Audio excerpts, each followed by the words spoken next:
안녕하세요. 행복한 안식일입니다. 오늘 이 무더운 여름을 날려버리는 아주 시원한 찬양 우리 진심으로 감사를 드립니다. 많이 더우시죠? 그렇다고 너무 인상은 쓰시지 않으셨으면 좋겠어요. 우리 옆 사람에게 밝은 모습을 보여주셔서 이 무더위를 한번 날렸으면 좋겠습니다. 오늘 하나님의 사랑이 또 말씀을 통하여 저와 여러분들에게 충만하게 되기를 간절히 기도합니다. 오늘은 누가복음에 있는 우리 계속해서 누가복음을 다루고 있는데요. 누가복음에서 우리가 다루어야 될 말씀이 주기도문입니다. 근데 이제 누가복음에 나와 있는 주기도문은 우리가 일반적으로 알고 있는 주기도문과 약간 차이가 있어서 특별히 마태복음 6장에 있는 누가복음을 오늘 교동문으로 우리가 함께 살펴보았습니다. 오늘부터 우리가 나눌 설교의 내용은 바로 기도입니다. 그래서 오늘 설교 제목이 무엇이죠? 기도의 시작이죠. 눈치를 채셨으면 다음 설교는 무엇이겠구나를 아셔야 돼요. 다음 주 설교는 뭘까요? 기도의 내용입니다. 그러면 마지막 설교는 무엇일까요? 기도의 마지막입니다. 그래서 오늘 기도의 시작, 그리고 기도의 내용, 그리고 기도의 마지막 이 세 번의 시간을 통하여서 우리가 하나님께 기도하는 것이 무엇인지에 대한 아주 진지한 또 아주 깊은 시간들을 좀 가져보려고 합니다. 신앙을 하는 사람들에게 있어서 세 가지 특징은 말씀과 기도와 찬양입니다. 그렇죠? 이 세 가지는 신앙하는 데 있어서 결코 뺄 수가 없는 요소들입니다.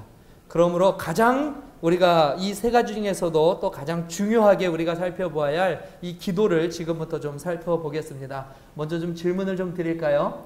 기도란 무엇일까요? 한마디로 한다면 기도는 무엇입니까? 호흡이다. 또요? 기도는 대화이다. 많은 분들이 정답들을 말씀해 주고 계십니다.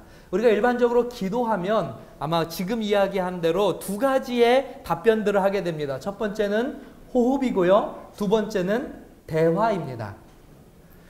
왜 기도를 호흡이라고 하는지는 다 아실 것입니다. 우리가 살아가는 동안 호흡하지 않고는 살 수 없는 것처럼 그리스도인들은 하나님을 만나고 하나님과 접하지 않고는 살아갈 수 없음을 의미하는 것이 바로 기도가 호흡이라고 이야기할 때 말하는 것입니다. 오늘 저는 이 기도를 특별히 두 번째 우리가 나누었던 대화에 대해서 좀 집중해 보고자 합니다. 한번 따라해 볼까요? 기도는 대화이다. 대화는 다 아시죠? 우리가 일상적으로 이야기하는 것들, 상대방과 이야기하는 것을 대화라고 합니다. 저는 오늘 아침에 일어나서 제일 먼저 한 것이 저희 집사람과 대화하는 것이었어요. 그래서 오늘 집사람과 대화를 시작하였고 우리 교회에 와서도 우리 성도님들과 대화하였고요. 그렇게 사람과 사람 사이의 이야기를 우리가 대화라고 이야기하는 것처럼 하나님과 사람과의 이야기를 무엇이라고 하냐면 기도라고 합니다. 다시요. 사람과 사람 사이의 대화를 죄송합니다. 여기 에어컨은 안 켜주셔도 될 것 같습니다. 앞에는. 사람과 사람 사이의 이야기를 대화라고 한다면 하나님과 사람과의 이야기를 뭐라고 한다고요? 그래요. 너무 쉽죠? 하나님과 사람 사이의 이야기, 그것을 기도라고 합니다. 그래서 첫 번째 대화와 기도의 차이점이 있다면 대상이 다르다는 거예요. 다시요. 무엇이 다르다고요? 대상이 다르다는 것입니다. 두 번째 차이점을 말씀드리면 우리가 일반적으로 사람과 이야기할 때는 무엇이 필요하냐면 관계가 필요합니다. 제가요 엘리베이터를 타면서 모르는 사람과 자주 이야기를 시도합니다. 그런데 그 이야기를 시도할 때 저만이 가지고 있는 노하우가 있어요. 그 노하우가 무엇이냐면 아주 간단해요. 이렇게 묻습니다. 여기 사세요? 어렵지 않죠? 여기 사세요? 이렇게 하면 무엇이 맺어지냐면 관계가 맺어져요. 저 여기 4층에 사는데요. 저는 15층에 살아요. 이미 우리는 같은 동에 사는 사람으로서 무엇이 되냐면 관계가 맺어지고 그 관계를 통하여 다른 여러 가지 이야기들을 할 수 있게 되는 것입니다. 근데 만약에 엘리베이터를 타서 제가 여기 사세요? 라고 친절하게 물었는데 상대방이 아니요. 이래버리면 그 짧은 기간이 얼마나 이 정말 숨 막히는지 모릅니다. 얼마나 어색하고 무엇이 맺어지지 못하니까요. 관계가. 자, 우리가 사람과 사람 사이의 대화에는 무엇이 필요하다고요? 관계가. 하나님과 사람과의 이야기하는 대화에는 그러면 무엇이 필요하겠습니까? 무엇이 필요하겠습니까? 사람과 사람 사이에는 관계가 필요하다면 사람과 하나님과의 대화에는 따라해 볼까요? 따라해 보시겠습니다. 믿음. 무엇이 필요하다고요? 믿음이 필요합니다. 그래서 우리가 기도할 때에 믿음이 없는 기도는 허공에다가 하는 무의미한 기도와 같습니다. 우리가 잠깐만 좀 상상해 보시기를 바랍니다. 믿음이 없는 기도가 어떤 기도인지 말이죠. 제가 수색교회에 있을 때 수색교회를 가려면 아주 좁은 골목길을 지나가야 돼요. 아주 옛날 골목길인데요. 이 골목길을 저 혼자 이제 교회를 가려고 골목길에 딱 진입을 했는데 상대 저쪽 편에서 한 여자분이 골목길에 같이 들어서는 거예요. 그 좁은 골목길에. 그래서 거기에서는 눈길을 피할 수도 없습니다. 그냥 서로 마주 보면서 지나가야 되는데 너무나 놀랍게도 그 여성분이 분명히 혼자 오는데 중얼중얼 하면서 오시는 거예요. 그냥 막 말을 말이죠. 막 하다가도 웃기도 하고 막 표정도 막 짓고 말이죠. 앞에서 그 짧은 골목길에 마주 오는데 분명히 아무도 없는데 막 이야기를 혼자 하면서 걸어오는 거예요. 얼마나 이런 표현 죄송하지만 소름이 막 쫙 끼치는지요. 제가 막 눈을 어떻게 둬야 할지 모르고 그 골목길을 막 옆으로 비껴서서요. 이렇게 지나갔어요. 그런데 이렇게 지나가면서 보면서 제가 한 가지 안도하는 것을 보게 됐습니다. 보니까 그 여성분이 귀에 무선 헤드셋을 딱 켜고 있는 거예요. 뭐 하고 있는 겁니까? 뭐 하고 있어요? 혼자 이야기하는 것이 아니라 사실은 전화하고 있었던 거예요. 근데 제가 보니까 두 손은 이렇게 찔러놓고 말이죠. 막 혼자 인상 쓰면서 막 이야기를 하니까 정말 모를 때는 정말 이상해 보이더라고요. 혼자 이야기하는 것은 참 이상합니다. 헤드셋이라도 귀에 있어야 이해가 돼요. 그런데 우리가 기도할 때에는 우리들이 눈에 보이는 상대방이 있습니까? 없습니까? 있어요? 없어요? 헤드셋 끼고 하세요? 하나님과 전화하기 위해서? 전화기 들고 하십니까? 전화기도 없어요. 그런데 믿음마저 없다면 그것은 정말 끔찍한 일입니다. 그것은 정말 끔찍한 일이에요. 왜냐하면 그 믿음 없는 기도는 혼자 하는 독백과 다를 바가 전혀 없기 때문에 그렇습니다. 우리들은 하나님과 대화하기 위하여 하나님과 기도를 합니다. 그 기도에 우리에게 꼭 필요한 것이 있는데 그것이 무엇이냐면 바로 믿음이에요. 그냥 습관적으로 반복해서 드리는 기도도 바로 믿음 없는 기도라고 이야기할 수 있습니다. 밥 먹을 때요. 우리가 밥이 앞에 딱 오자마자 아주 습관적으로 눈을 감고 기도하죠. 맛있는 음식 주셔서 감사합니다. 그거 누구한테 하는 기도입니까?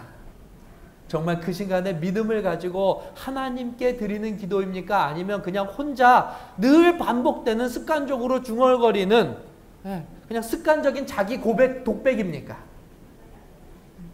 기도에는 무엇이 필요하다고요? 1초를 기도하더라도 기도에는 믿음이 필요합니다. 그러면 여기서 말하는 믿음이란 무엇입니까? 여기서 믿음 있는 기도란 무엇이냐면 하나님의 이것 한번 따라해 보겠습니다. 하나님의 임재를 믿는 기도. 무엇을 믿어야 된다고요? 기도하는 그 순간에 하나님께서 나의 기도를 들으시기 위하여 임재하신다고 하는 믿음이 그 순간에 있어야 합니다. 맛있는 음식을 주셔서 감사합니다 할 때에도 맛있는 음식이 주가 되어서는 안 되고 지금 이 말을 들으시는 하나님께서 이 자리에 임재하고 계시다고 하는 믿음이 있어야 그것이 기도가 되는 것입니다.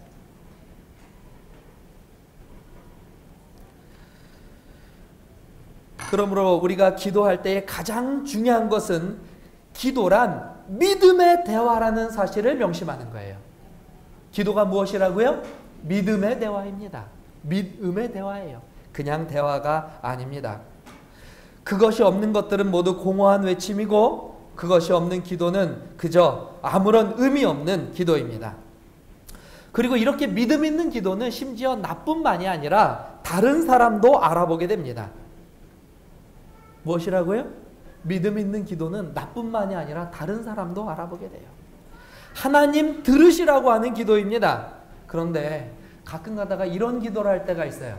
한 10사람 정도 이렇게 모여서 함께 기도하는데 우리가 10사람이 모여서 기도할 때도 누가 들으시라고 기도해야 돼요?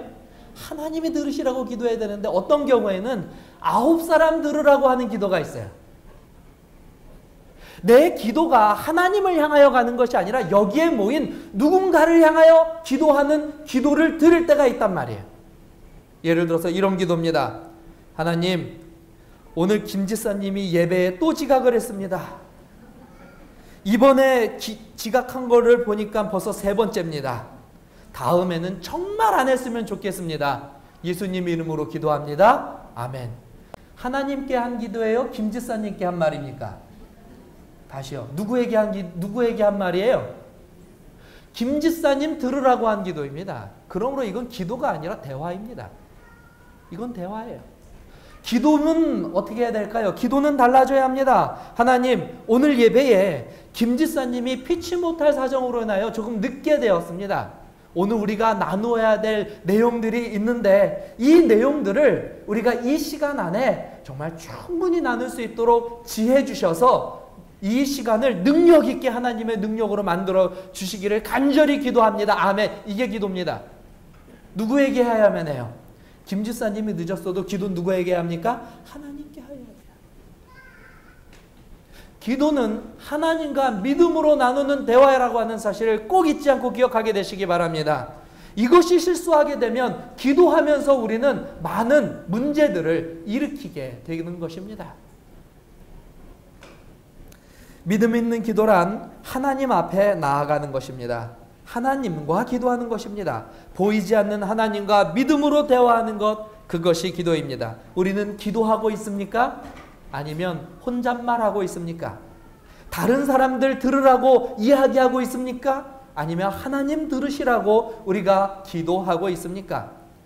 예수님께서 기도를 가르쳐 주실 때 그 첫 마디가 무엇인지 다 알고 계시죠?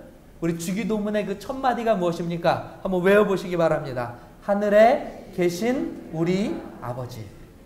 하늘에 계신 우리 아버지라고 왜 그 기도의 시작을 해야 하는지 이제 저와 여러분들이 그 의미를 좀 더 깊이 깨닫게 되었기를 간절히 바랍니다. 누구에게 기도하는 건지, 누구에게 대화하는 것이니까요. 하나님께 대화하는 것이니까요. 당연히 누구를 불러야 합니까? 하늘에 계신 우리 아버지를 불러야 하는 것이에요. 그래서 기도의 시작을 이렇게 가르쳐 주신 이유는 지금 내가 대화하려고 하는 분이 누구인지를 확인하고 확신을 갖게 하려 하기 때문에 기도의 시작은 하늘에 계신 우리 아버지로 시작해야 하는 것이 맞는 것입니다. 그리고 이렇게 가르쳐 주신 우리 예수님의 가르침은 너무나도 올바르고 너무나도 분명한 가르침이 되는 것입니다. 그런데 우리가 이렇게 기도하다가 이렇게 이야기할 때 우리가 일반적으로 이렇게 기도하지 못하고 자기 자신이랑 기도하시는 분이 있습니다. 자기 자신이랑 대화하시는 분. 한참 기도했는데 누구랑 기도한 것이 아니고요. 시간은 오래됐는데 대부분 이런 기도는 자기 한탄으로 이루어져 있습니다. 예를 들어서 이런 기도죠. 아이고 하나님, 이렇게 복 없는 여인이 있습니까? 어제도 남편은 술을 먹고 들어오지를 않나. 자식놈은 나가서 또 말썽을 부리고 들어오고, 어제는 비가 와서 장사도 마치고, 아이고 내 팔자야. 이건 기도일까요? 자기 독백일까요? 우리가 술집에 가면 이런 분들을 많이 만나실 수가 있어요. 술집에 가면 술 한 잔, 술 한 병 앞에 딱 놓고 말이죠. 혼자 술 마시면서 이렇게 말합니다. 이렇게 말해요. 듣는 사람 아무도 없는데 누가 들어요? 자기 자신에게 하는 말이에요. 자기 자신에게 하는 말이에요. 오늘 우리의 기도가 독백이 되지 않을 수 있도록 주의하여서 기도하시는 저와 여러분 되시기를 간절히 바랍니다. 기도는 다른 사람 들으라고 하는 것도 아니고 내 스스로 신세한탄하는 것도 아니고 기도는 대화입니다. 하나님의 임재 앞에서 내가 거룩하게 하나님과 대화하는 장소, 그 시간, 그것이 바로 기도입니다. 제가 처음 기도를 배울 때 전도사님도 저에게 같은 말씀을 해주셨어요. 전도사님 기도 어떻게 해요? 기도는 대화야. 자연스럽게 하면 돼. 얼마나 쉽게 저에게 말을 던졌는지 몰라요. 그런데 제가 막상 기도를 처음 하려고 무릎을 꿇으니 정말 쉽지 않더라고요. 너무나 쉽지 않아요. 기도가 대화라는 게 더 쉽지 않아요. 왜냐하면 대화는 무엇 해야 됩니까? 집사님 안녕하세요. 그러면 집사님 저에게 뭐라고 말씀하셔야 돼요? 예, 이렇게 대꾸를 해주셔야 돼요. 이게 뭐예요? 우리가 아는 대화입니다. 전도사님이 누구랑 대화하라고요? 하나님과. 그래서 제가 기도했어요. 하나님 안녕하세요? 아무리 기다려도 나 안녕하다라는 대답이 없으세요. 그러니까 그 다음 말을 제가 막 생각해내는 거예요. 뭐라고 하나님과 대화해야 되지? 하나님과 대화하는 것은 쉽습니까? 어렵습니까? 한번 잘 생각해 보시고 대답해 보시기 바라요. 하나님과 대화하는 것은 쉽습니까? 어렵습니까? 대답을 안 하셔요? 신무영 목사님이 말씀하셨잖아요. 이럴 때 대답이라도 해주면 참 좋을 텐데. 하나님과 대화하는 것은 쉽고도 어렵습니다. 그러면 어느 때 쉽습니까? 믿음이 있으면 쉽습니다. 어느 때 어렵습니까? 믿음이 없으면 어렵습니다. 제가 재림 추석이면 항상 우리 재림공원을 이 재림묘지에 갑니다. 저희 할아버지와 할머니가 그곳에 다 계시기 때문에 그곳을 가요. 어느 날 제가 그곳을 방문해서 이제 할아버지 할머니 그 산소에 갔는데요. 제 옆에 그 산소에 한 여성분이 앉아 있어요. 근데 제가 그분에게서 눈을 뗄 수가 없어요. 왜냐하면 좀 믿음은 없으신 것 같아요. 그분이 믿음이 없으신 분인 것 같은데 믿음이 있어요. 무슨 믿음이 있냐면 그 무덤에 계신 분이 누군지 모르지만 그분이 영혼으로 지금 살아계시다고 하는 믿음이 있는 것 같아요. 그래서 제가 유심히 쳐다봤어요. 왜냐하면 제가 그곳에서 방문해서 갈 때까지 얼마나 정겹게 이야기를 하시는지 그 무덤에다가 대고 말이죠. 너무 정겹게 얘기해가지고 제가 무슨 착각이 들 정도로 이야기를 하냐면 정말 영혼이 살아서 이분의 얘기를 듣는 것으로 착각할 정도로 너무 자연스럽게 이야기를 하는 거예요. 보는 제가 믿음이 생길 정도로 말이죠. 그리고 나서 그분이 끝나고 나서 가실 때 이렇게 하는데 저한테 충격적이었어요. 그 무덤을 쓰다듬으면서 이렇게 얘기해요. 다음에 다시 올게. 근데 정말 대화하는 것 같아요. 제가 그때 느낀 것이 있습니다. 정말 실체가 없는 존재를 믿는 저 믿음을 가지고도 저렇게 진짜처럼 보여질 수가 있는데 살아계신 하나님께 기도하는 우리들은 얼마나 더 실제처럼 기도할 수 있을까라고 하는 마음을 갖게 되었습니다. 근데 정말 우리는 그렇게 기도하고 있는지요? 누가 우리들의 기도하는 모습을 보면서 살아계신 하나님의 모습을 볼 수 있을 정도로 믿음을 가지고 기도하고 있는지요? 우리의 기도에는 믿음이 있는지요? 믿음이 있으면 믿음의 대화는 아주 쉽다는 것을 깨닫게 되었습니다. 사랑하는 성도 여러분, 저와 여러분들의 기도가 정말 기도답게 그리고 더 기도답게 바뀌었으면 좋겠습니다.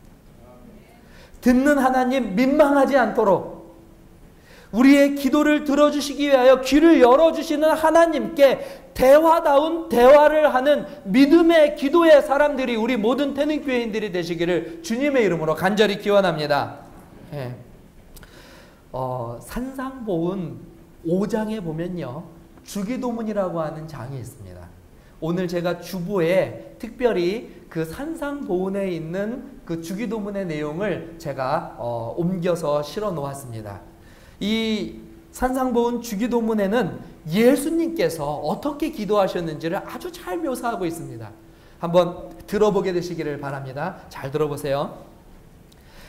자, 주보는 조금 이따 보시고요. 제가 드리는 말씀을 잘 들어보시기 바랍니다. 제자들은 잠시 그들의 주님과 떨어져 있었다. 그들은 돌아왔을 때 하나님과 깊이 교통하고 계시는 그분을 발견했다. 그분께서는 그들이 있는 것을 알지 못하시는 듯 계속 큰 소리로 기도하셨다. 구주의 얼굴이 하늘의 빛으로 환하게 빛났다. 여기서부터 잘 들어보시기 바랍니다. 그분은 보이지 않는 분의 면전에 계신 듯 하였으며 그분의 말씀에는 하나님과 이야기하는 사람처럼 강한 능력이 있었다. 예수님은 이렇게 기도하셨어요. 보이지 않는 분과 보이지 않는 분이 면전에 계시듯이 기도하였고 그분의 말씀에는 하나님과 이야기하는 사람처럼 보이는 능력이 그분에게서 보였다고 하는 사실이에요. 이것이 바로 예수님이 기도하셨을 때에 둘러선 무리들이 본 예수님의 기도하는 모습의 증언입니다. 이런 기도 저와 여러분들도 드릴 수 있다고 하는 믿음과 확신을 갖게 되시기를 간절히 바랍니다. 예수님께서 이 땅에 계시는 동안 너무나도 감사하게도 우리들에게 기도하는 법에 대해서 알려주셨습니다. 그것이 우리가 잘 알고 있는 바로 주기도문입니다. 주기도문. 우리가 교회를 다니면서 좀 기본적으로 외워야 될 것은 좀 어렵더라도 좀 외웠으면 좋겠어요. 그런 것들이 몇 가지가 있죠. 십계명이 그렇고요. 주기도문이 그렇고요. 뭐 요한복음 3장 16절 정도, 창세기 1장 1절 정도. 그렇죠? 사실 이런 것들은 그리스도인이라면 좀 외우고 있어야 합니다. 성경 편명 66권 그거 외우는 거 그거 몰라가지고 맨날 앞에 이 신약 맨 앞에 이렇게 순서 찾아가지고 하는 것보다는 좀 이제는 좀 외우실 때가 되지 않았나 싶습니다. 그렇죠? 감사합니다. 이 주기도문은 우리가 못 외우신 분이 계시다면 주기도문은 꼭 외우시기를 간절히 부탁드리겠습니다. 네. 이 주기도문을 예수님께서 우리에게 가르쳐 주신 기도의 방법이에요. 너희는 이렇게 기도하라 이렇게 말씀하셨어요. 네. 마태복음 6장에 실려있는 이 기도의 내용은 이렇게 시작한다고 말씀드렸죠. 하늘에 계신 우리 아버지. 얼마나 감동적인 믿음의 고백이자 이 기도의 첫 관문인지 모릅니다. 사실 우리들이 기도를 배울 때에 몇 가지 원칙을 가지고 배우는데요. 기도의 시작을 어떻게 하라고는 배우지 않고 일반적으로 기도의 끝에 대해서만 배웁니다. 그렇죠? 기도는 항상 어떻게 끝내야 된다고요? 잘 하시네요. 얼마 전에 제가 좀 특별한 경험을 하였어요. 한 집사님과 함께 기도를 하는데 그 집사님이 너무나 이 기도에 몰입하신 나머지 기도를 마칠 때 예수님 이름으로 기도합니다를 빼먹으시고 그냥 아멘 하셨어요. 그래서 기도는 마치긴 했는데 하루 얼마나 마음이 찝찝한지요. 정말 뭔가 좀 이 목 가슴에 뭐가 탁 막혀 있는 것처럼 말이죠. 정말 그렇게 괴로울 수가 없어요. 꼭 저를 위해서라도 같이 기도하시는 분들을 위해서라도 빼먹지 말고 기도의 마지막은 항상 무엇으로 마쳐야 합니까? 예수님 이름으로 마쳐야 합니다. 그런데 기도의 마침도 중요하지만 사실 기도의 시작은 마침보다 더 중요합니다. 시작해야 마칠 건 아니에요. 그렇죠? 그러면 기도의 시작은 어떻게 해야 될까? 사실 원칙이나 법칙은 우리들이 정할 수는 없지만 예수님께서 가르쳐 주신 기도의 내용을 보면 이렇게 기도하는 것이 참 유익합니다. 기도의 시작은 누구의 이름을 부르라고요? 하늘에 계신 우리 아버지라고 부르면서 기도를 시작하는 것이 가장 좋은 기도의 모습입니다. 오늘 장로님께서 대표 기도회를 하실 때도 이렇게 기도하셨어요. 하늘에 계신 우리 아버지라고 부르면서 기도하여 주셨습니다. 사실 요즘은 많은 교육이 돼서 그렇게 기도하시는 분들이 별로 없으세요. 제가 요즘 들어서는 보지 못하였습니다. 근데 과거에는 이 기도의 시작을 굉장히 장황하고도 장엄하게 하시는 분들이 상당히 많았어요. 그죠? 그래서 처음에 전능하신도 그냥 안 하시죠? 전능하시고 이렇게 하시죠? 뭐 은혜와 능력과 뭐 사랑과 자비와 권능과 충만하신 우리를 창조하시고 죄에서 구원하신 아직 끝난 게 아니에요. 이렇게 하시면서 앞에 많은 이런 미사여구를 붙여서 아버지 하면 벌써 한 2분 가요. 요즘은 사실 이렇게 기도하시는 분들은 없습니다. 아마 교육이 된 결과라고 생각해요. 그래서 요즘은요 사실 가끔 그런 기도도 좀 듣고 싶어요. 우리 사실 그때 이렇게 기도하실 때에는 그 한마디 한마디가 정말 그 장로님의, 그 집사님의 믿음의 이런 힘들이 실려 있었던 기도들이었습니다. 근데 그 시간들이 너무 장황하여서 요즘은 짧게 이야기하는 것들이 교육이 되었지만 뭐 저는 나쁘지 않다고 봅니다. 개인적으로는. 저랑 기도하실 때는 그렇게 기도하셔도 돼요. 그러나 한마디 한마디가 자신의 신앙과 믿음을 담아서 하는 것이 더 중요합니다. 근데 이것은 사실 옳지 않아요. 기도를 시작할 때. 무엇이 옳지 않냐면 지나친 자기 비하입니다. 지나친 자기 비하로 기도를 시작하는 것은 옳지 않아요. 예를 들어서 이런 것이죠. 10번 죽어도 할 말이 없는 죄인이. 사실 우리가 이런 기도 간혹 듣습니다. 죽어 마땅한 저를. 이런 기도가 왜 옳지 않냐면 잘 들어보시기 바라요. 기도는 죄인을 향한 하나님의 용서와 용납의 결과로 주어진 것이기 때문에 그렇습니다. 우리가 하나님께 용납되지 않았다면 우리는 무엇조차 할 수 없어요? 기도조차 할 수 없어요. 그래서 우리가 기도할 수 있다는 것은 이미 하나님께서 우리를 용서해 주신 그 용납의 결과로 우리가 할 수 있다고 하는 것이죠. 민영이가 저에게 잘못을 해서 용서를 빌었어요. 아빠 잘못됐어요. 다시는 안 할게요. 그래서 기도를, 그 용서를 듣고 제가 화해하고 싶은 마음이 들었어요. 그래서 민영아 일로 와. 일로 와서 아빠한테 잠깐 와봐. 그럴 때 저희 딸이 죄 많은 딸이 아빠에게 걸어가도 될까요? 라고 말하면서 걸어온다면 기분 좋을까요? 나쁠까요? 용서했으니까 일로 와서 밥 먹어라. 그렇게 얘기했는데 저희 딸이 하는 말이 악한 마음으로 아버지를 슬프게 한 이 죄 많은 딸이 아버지와 식사를 하러 가도 될까요? 이렇게 말하면 될까요? 안 될까요? 그러면 내가 다 용서했는데 왜 제가 저렇게 말하나? 나를 왜 이렇게 쪼잔한 사람으로 만드나? 오히려 불쾌할 것입니다. 그렇죠? 오늘 예수님께서 우리들에게 기도를 가르쳐 주실 때에 그 기도의 첫 마디를 자아 비판으로 시작하라고 말씀하지 않으셨어요. 사실 우리가 저의 딸에게 제가 용서를 하고 일로 와서 밥 먹어 그러면 저희 딸이 해야 되는 일은 딱 하나밖에 없어요. 그건 뭐냐면 아빠 그러고 오는 거예요. 뭐라고요? 아빠 그러고 오는 거예요.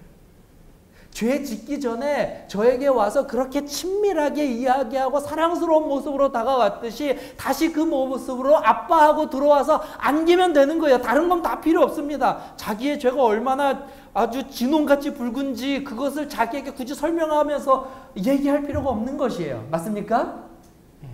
그렇다면 우리의 기도도 그래야 돼요. 얼마나 아름다운 기도입니까? 하늘에 계신 우리 이것은 아버지라 불러도 좋다고 하는 하나님의 용서와 용납과 화해와 모든 것이 끝났다고 하는 하나님의 결과를 내포한 너무나도 놀라운 기도의 첫머리예요. 하늘에 계신 우리 아버지, 너희의 죄가 주홍같이 붉을지라도 눈처럼 희귀하고 양털처럼 깨끗하게 하시겠다는 그 약속이 이루어진 결과가 하늘에 계신 우리 아버지입니다. 일로 와서 아빠라고 불러 그겁니다. 그런 기도의 자리에 우리가 죄 많고 물론 죄도 많고 허물도 많지만 그것을 굳이 드러내서 하나님과 우리의 사이의 관계를 굳이 소원하게 할 필요가 전혀 없다라고 하는 사실이죠. 그러므로 기도의 첫 마디에 주의하시기 바랍니다. 기도의 첫 마디는 내가 용서받고 구원받았다는 믿음과 감사의 아버지라고 하는 그 외침으로부터 시작한다는 거예요. 다른 것은 필요 없습니다. 다른 것은 오히려 우리의 믿음을 방해하는 요소만 될 뿐입니다. 우리 한번 그런 감동적인 감격으로 이 첫 마디를 한번 시작해 볼게요. 다 눈을 좀 감으시고요. 나를 용납해 주시고 받아주시고 용서해 주셔서 화해하시는 그 하나님의 품을 생각하시면서 한번 따라해 보시기 바랍니다. 하늘에 계신 우리 아버지, 감사하지 않으십니까? 사실 기도는 이 한마디로 끝나게 돼 있어요. 이것으로 우리가 가지고 있는 모든 불신과 불만과 불평과 근심과 걱정은 사라지게 되어 있습니다. 왜냐하면 누가 우리와 화해하셨으니까요. 하나님이 우리를 화해하고 받아주셔서 아빠라고 불러도 돼 라고 말씀하셨으니까요. 이제부터 대화할 때는 나에게 아빠라고 이야기해도 돼 라고 말씀하신 것입니다. 하나님이 우리를 포기하셨습니까? 포기하지 않으셨습니까? 하나님은 결코 우리를 포기하지 않으셨습니다. 그 포기하지 않았다고 하는 결정적인 증거가 하늘에 계신 우리 아버지라고 불러도 된다는 말씀 속에 또한 들어가 있는 것입니다.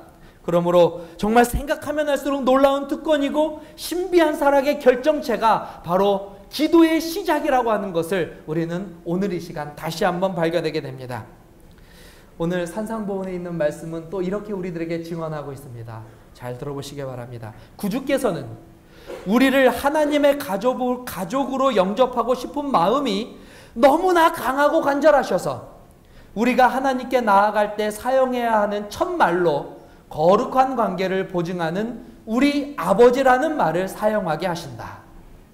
너무나 놀라운 증언이 아니십니까? 구주께서는 우리를 하나님의 가족으로 영접하고 싶어하는 마음이 너무나 강하고 간절하셔서 하나님께 사용하는 첫 말을 우리 아버지라는 말을 사용하게 하셨다라고 말하고 있어요. 그러므로 예수님께서 우리에게 가르쳐 주신 하늘에 계신 우리 아버지는 아무 생각 없이 툭 던지신 말이 결코 아닙니다.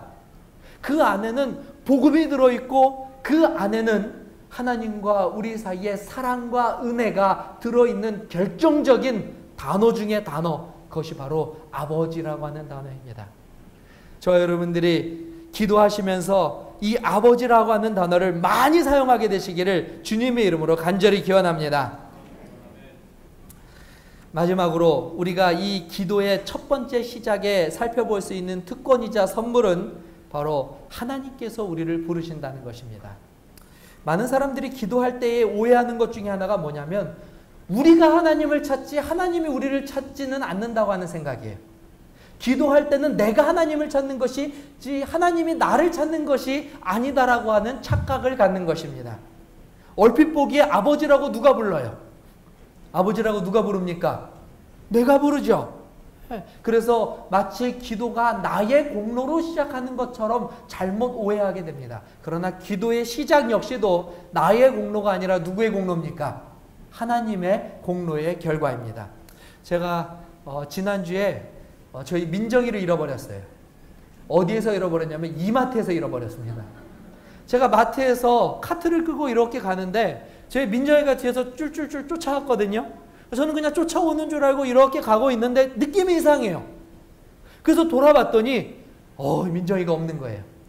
얼마나 그냥 소름이 쫙 끼치던지요. 어떻게 했을 것 같습니까? 우리 성도님들. 어떻게 했을까요? 한번 맞춰보세요. 사람이 굉장히 많았었습니다. 어떻게 했을까요? 지가 길을 잃었고 아쉬운 건 민정이니까 지가 알아서 찾겠지 이랬을까요? 그랬을까요? 아니요. 민정이는 자기가 잃어버린 바를 당한지도 몰라요. 딴 데 정신이 팔려가지고 말이죠. 아빠가 있는지 없는지도 몰라요. 누가 찾았을까요? 제가요. 저도 모르게요. 거기에서요. 설교할 때보다 더 큰 소리로 소리를 질러댔어요. 미쳐가! 사람이 얼마나 많았는 줄 아십니까? 그 사람들이 제가 미쳐가! 그러니까 동시에 그냥 그 조용했던 마트에서 저를 다 쳐다봐요.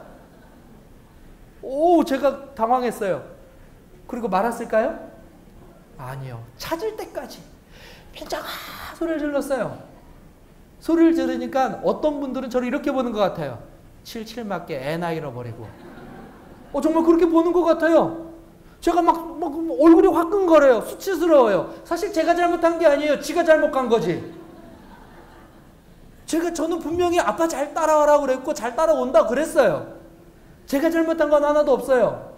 지가 잘못해서 딴 데 정신 팔려가지고 아빠의 약속을 깨트려버린 거죠. 그리고 자기가 잊어버린 것도 몰라요. 게다가. 손해는 누가 보는 거예요? 자기가 보는 건데요. 수치는 누가 당하고 있어요? 제가 당하고 있어요. 정말 한심한 아빠로 봅니다. 왜 이렇게 조용한데 시끄럽게 떠드느냐 이렇게 쳐다본 사람도 있는 것 같아요. 그래도 소리 질러요. 소리 질러요. 그러니까 그제서야 저쪽에서 소리가 들려요. 아빠! 그래요. 딴 데 정신 팔렸다가 제가 부르니까 제 목소리를 듣고 주변을 둘러보니까 누가 없어요? 그때서야 아빠가 없다는 걸 알고 그제서야 누굴 불러요? 여러분, 기도는요, 누가 불러주신 겁니까? 누가 불러오셨어요? 예수님께서 피투성이가 되셔가지고 오셔가지고 절규하면서 불러준 거예요. 내 자식아, 내 자녀야, 내 딸아, 내 아들아 하고 불러주신 거예요. 그러니까 정신이 번쩍 나서 아, 내가 죄인이구나. 내가 이렇게 살면 큰일 날 뻔했구나. 내가 하나님께로 돌아가야 되겠구나. 그래서 무릎 꿇는 게 기도예요. 우리가 아버지라고 부를 수 있는 건 그분이 먼저 우리를 자녀라고 불러주셨기 때문에 그렇습니다. 그래서 기도는 은혜로 시작하는 거예요. 어떤 누군가의 공로도 기도에는 포함될 수가 없습니다. 사랑하는 성도 여러분, 기도하시기 바랍니다. 나를 구원해 주신 그 사랑의 아버지 이름을 불러드리게 되시기를 바랍니다. 이거를 깨닫는다면 기도가 달라질 것입니다. 이 아버지란 이름이 얼마나 위대한 기도의 시작인지를 안다면 시작부터 기쁨과 감사가 충만하게 나오게 될 것입니다. 결코 우리가 살고 있는 인생의 그 작은 고난 때문에 기도하면서 내가 하나님 이거 들어주지 않는다면 하나님 떠나겠습니다. 협박하지 않으실 것입니다. 이 기도가 어떻게 시작된 줄을 알게 된다면 말이죠. 이 아버지라는 이름이 얼마나 위대한 이름인지 알게 된다면 말이죠. 위대한 기도의 시작을 오늘부터 시작하게 되시는 저와 여러분들 되시기를 간절히 바랍니다. 아버지를 부르게 되시기를 바랍니다. 그것을 통하여 이미 기도를 마치게 되시는 저와 여러분 되시기를 주님의 이름으로 간절히 기원하면서 오늘 말씀을 마치도록 하겠습니다.